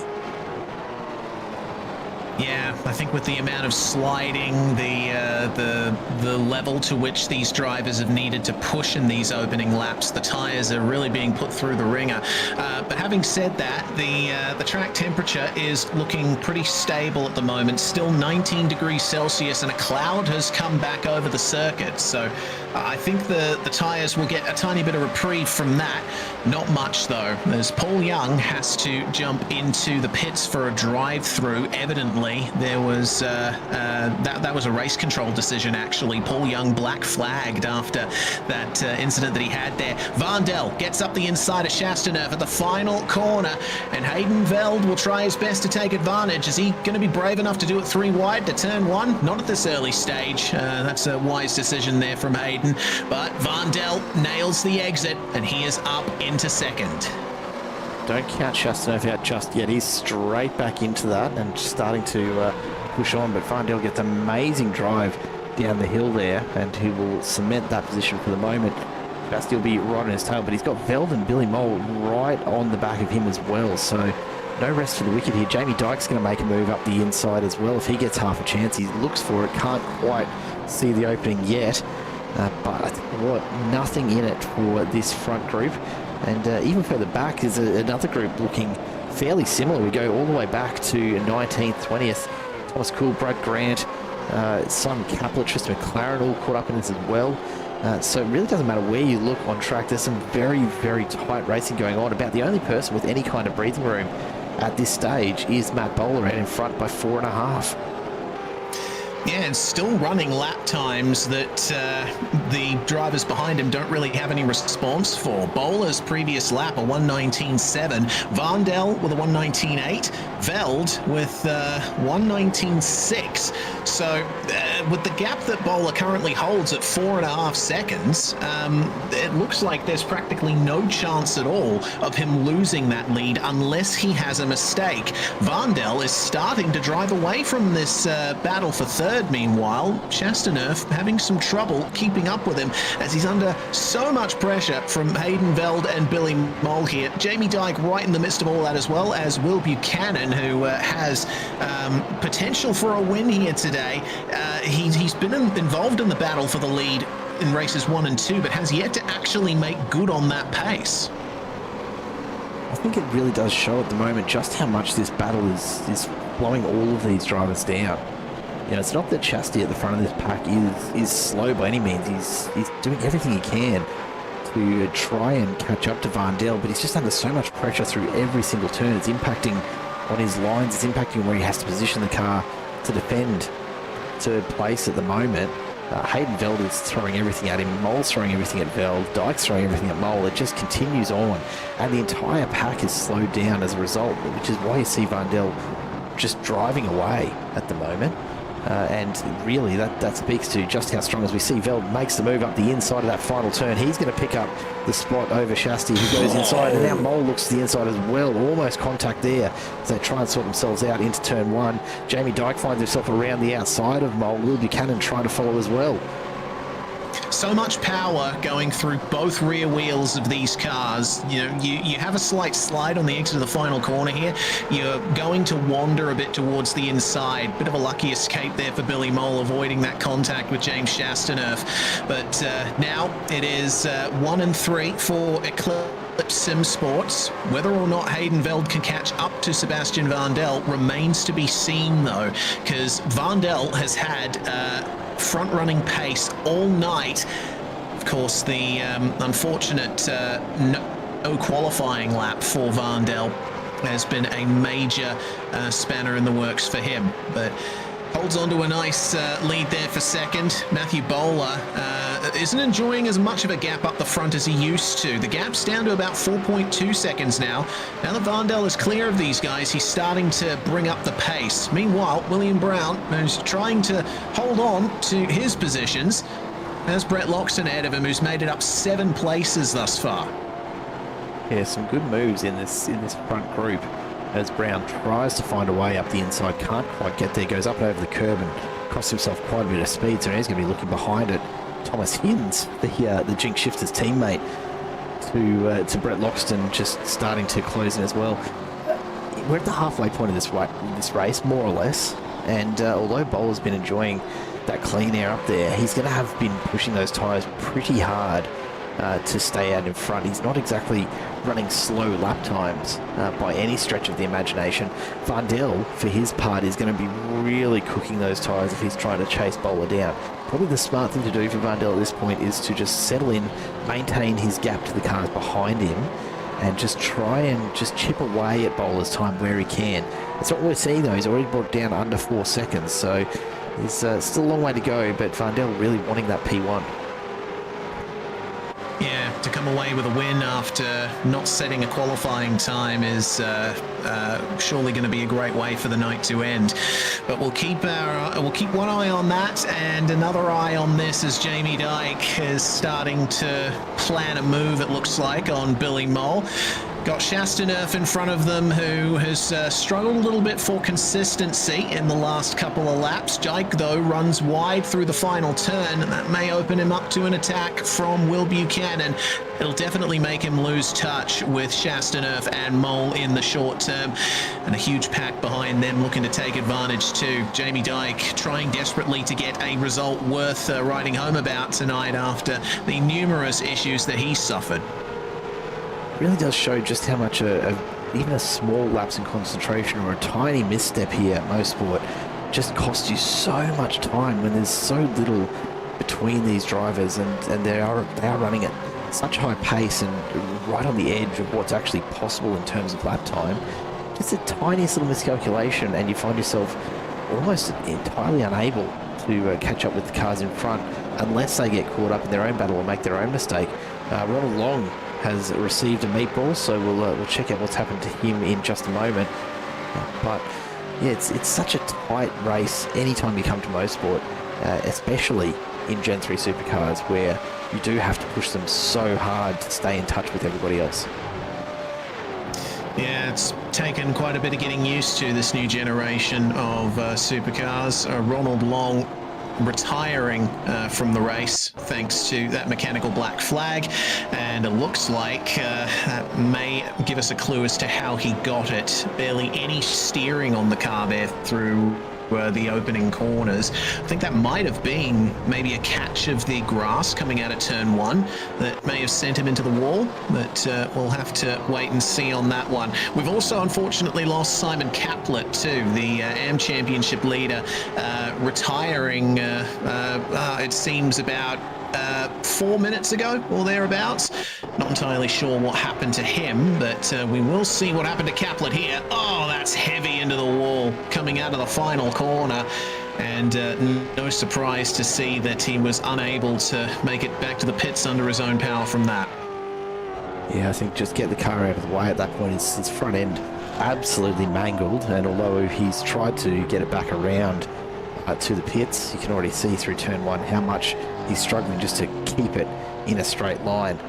That repair will take quite some time, and unfortunately not time that he has in a sprint race.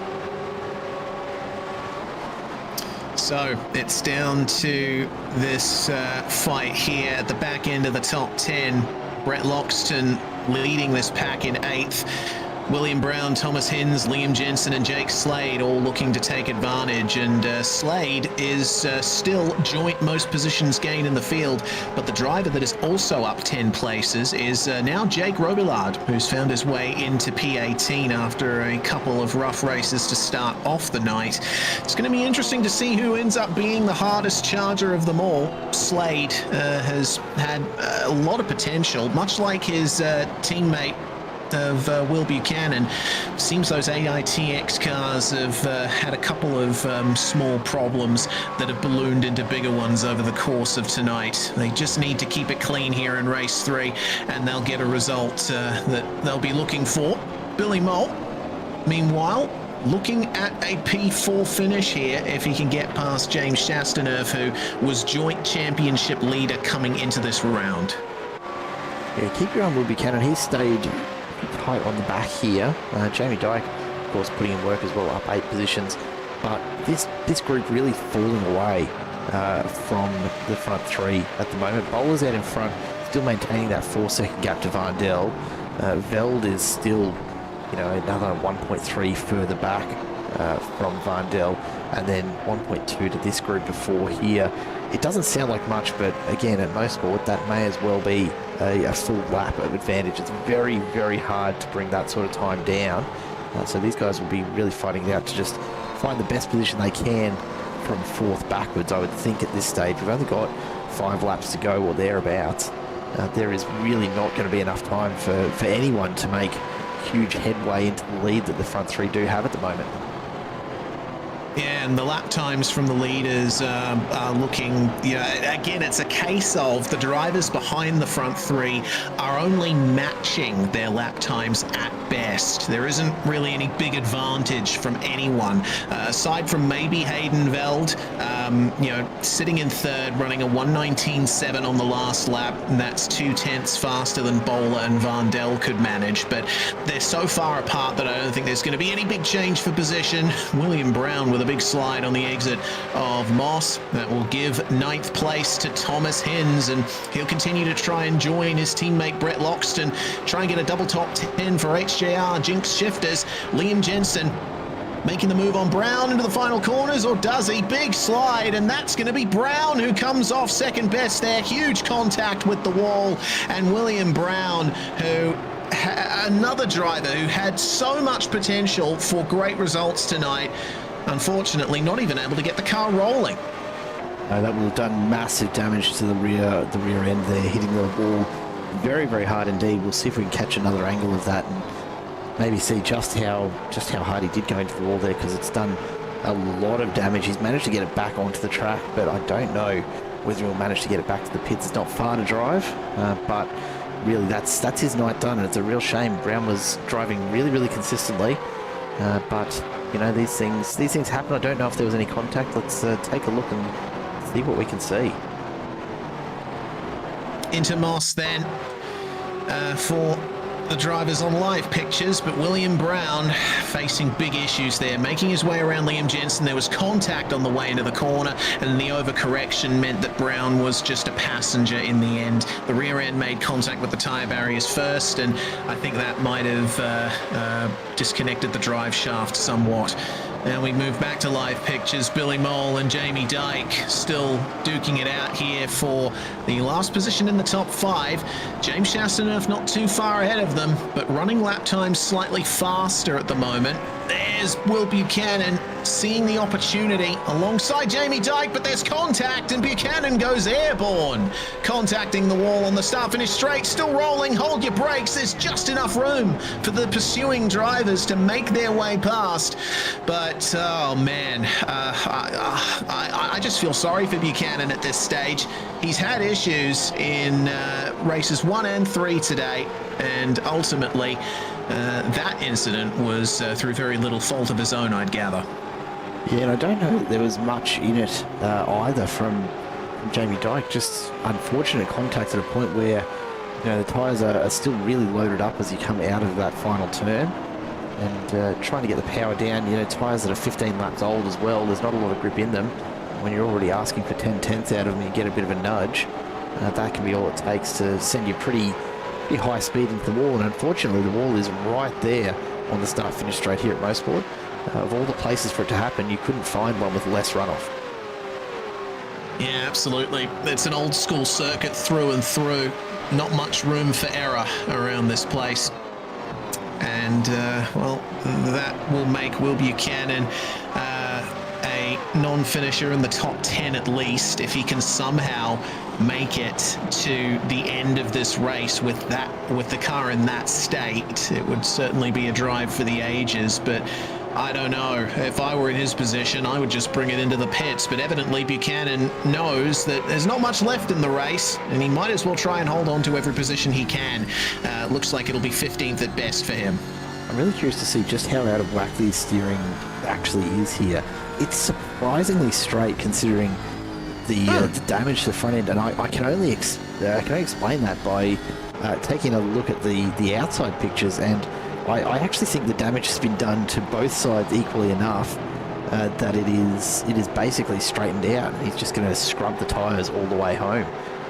That's about the best I can come up with, because the front end is definitely not aligned like it should be, but he seems to have gotten pretty lucky with the damage and may just stay in it for a mid-pack finish.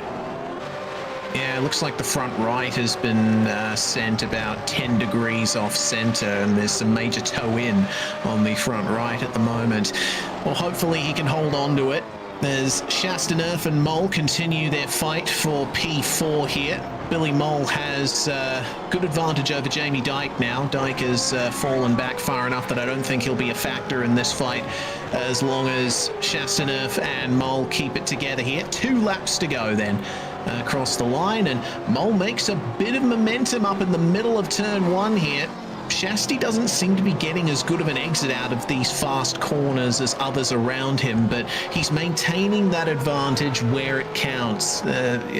Trying to make a move at turn 3 here, for example. We've seen some dives here, but it's such a fast corner that it's really difficult to actually get the run out to complete the move. It's a really misleading corner, turn 3. It's open on entry and exit, but tightens up substantially right at the apex.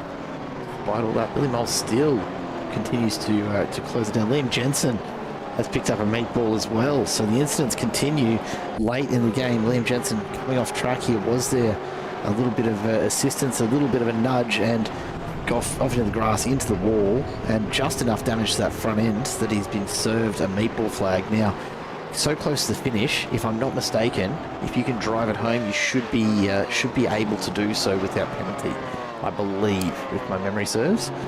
So it'll be up to Jensen to decide whether he comes in to get that fixed up or if he can make it just another couple of laps as we see Bowler across the line and see the white flag. Vandel and Veld starting to close in. I think Vandel's gone very hard very early with those tyres, and he's certainly lost pace in the closing stages. This Veld senses maybe a P2 is on offer here rather than the P3, but he's only got 1 lap to do it. It's going to be a big ask. Certainly is. Veld's had a good run of pace over the last few laps. It's been a gain of about 0.2 of a second per lap on Sebastian Vandel there, as I just see Liam Jensen has gone into pit lane, evidently not able to make it without risk of a further problem. So Jensen's going to drop back down through the order as a result of his crash. But our attention will be firmly placed on these battles at the front of the field. Matthew Bowler's lead is still around 4 seconds, and that's more than enough advantage coming into the last half of the lap here that he doesn't have to worry about Vandel and his teammate Hayden Veld. But there is still potential here for the 153 to make something up here on the 458, who's elevated himself into a podium position after a steady run up through the night. Matthew Bowler, through the final corner, is going to take the last of the 3 wins available here at Canadian Tire Motorsport Park. That's a different winner in all 3 races today. Vandel manages to protect himself from Hayden Veld and finish in second, but Veld should be quite happy with how his night has gone. He finished on the podium in all 3 races. Yeah, some really good points.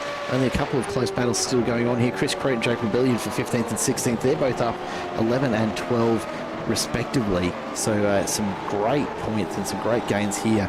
I don't think Rebellion's going to have what it takes to get him here. He's going to have a last-ditch gasp at it in the final turn, but won't quite get there. And at the death, Thomas Cool and Matt Bakir have come together. Just avoided there by Dean Powell, who picks up a lucky final extra spot and will come across the line ahead of Bakir, 18th and 19th respectively.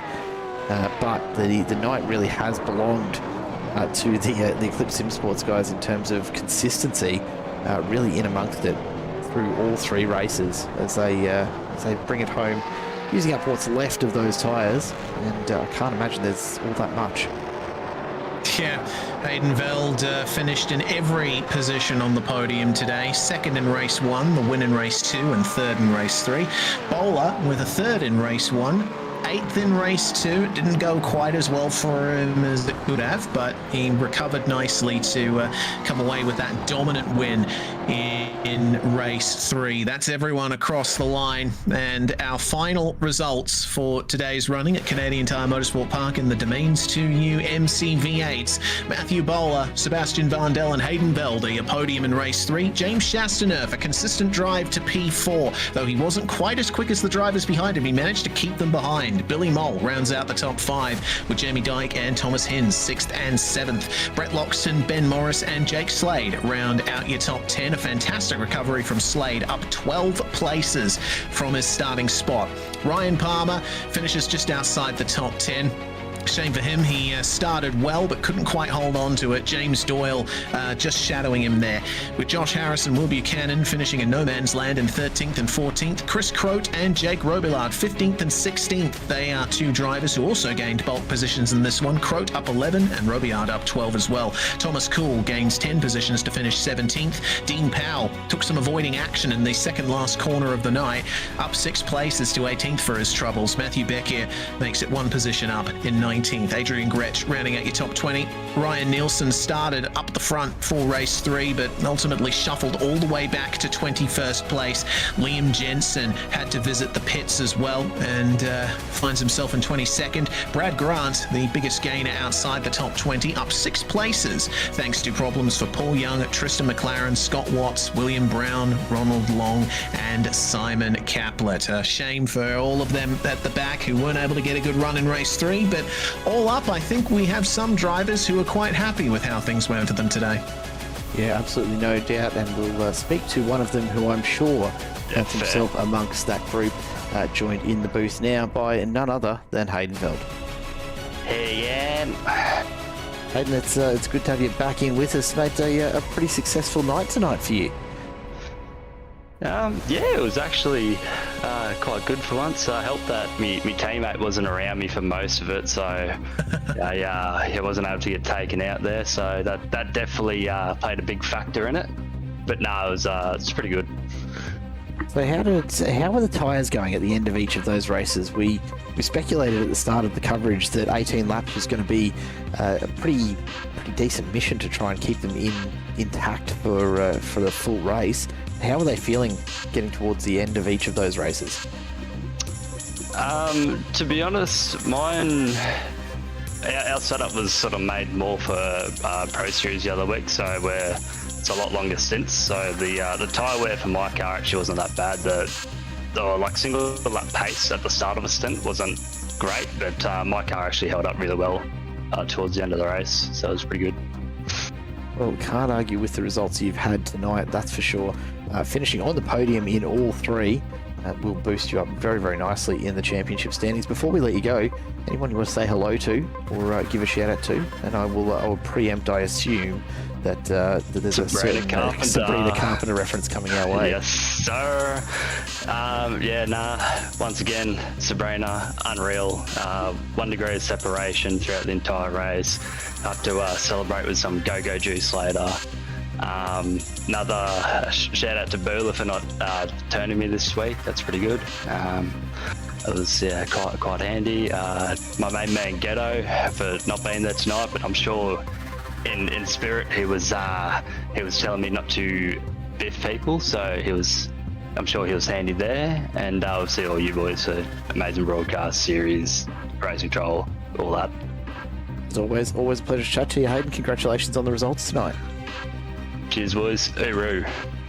Hayden Veld takes P3 in the final race, but picks up a whole bunch of points along the way. And Reese will bring Sebastian Vandel into the booth now, who had an absolute cracker of a night despite not qualifying. Sebastian, welcome on in.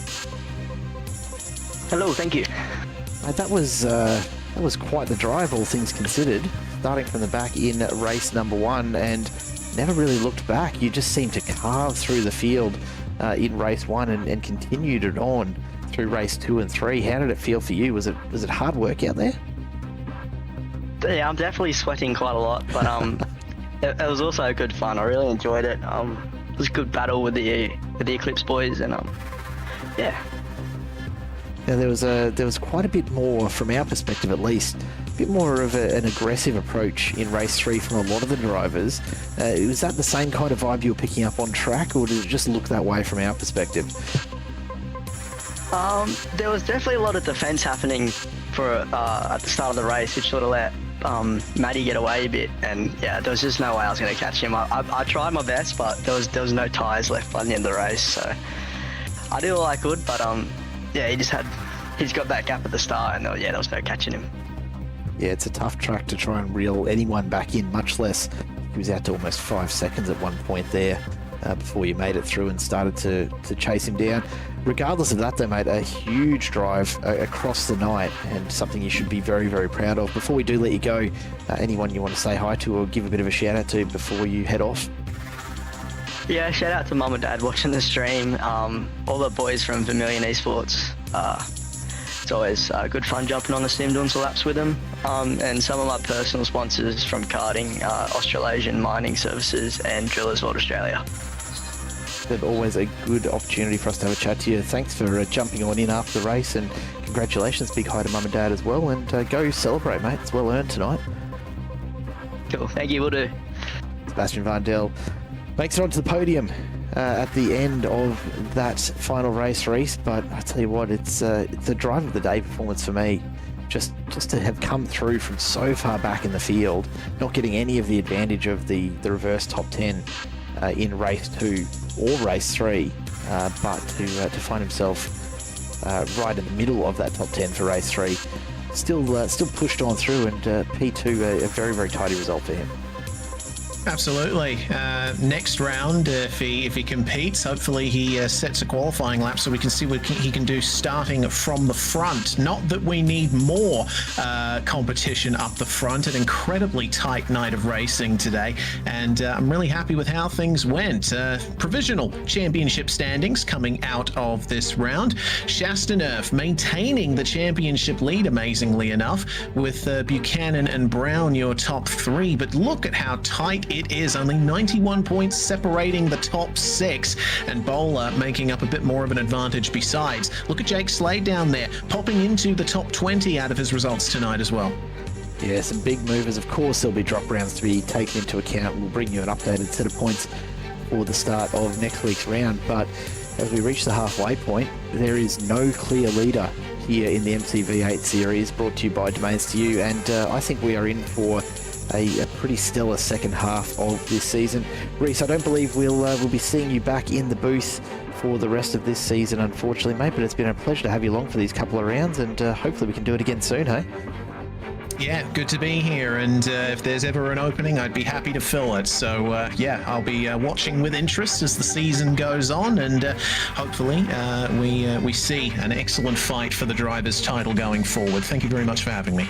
I have no doubt, mate. And to everyone watching at home, thank you so much for tuning in once again. We're halfway through this Domains2U MCV8 series season, and it's shaping up to be one of the closest finishes that we've had across any of the seasons with MC Motorsport in quite some time. 5 rounds left to go, and I don't quite know where to put my money just yet. Do make sure you stick around with us this week. We've got more V8s tomorrow night with Alliance Sim Racing, and then back into the GT3s on Wednesday night for the MC Motorsport Easy Motospares GT3 Championship as well. Plenty of racing action still to come on Simple Racing Broadcast this week. It's been an absolute pleasure to have you along for just a little part of it here tonight, and we'd love to see you back again in the next couple of nights as well. My name's Jared Cole. On behalf of Reese Gardner and everyone here at Simple Racing Broadcast, thank you once again to all of the sponsors and everyone at home who make this all possible every week. And until next time, it is goodbye for now.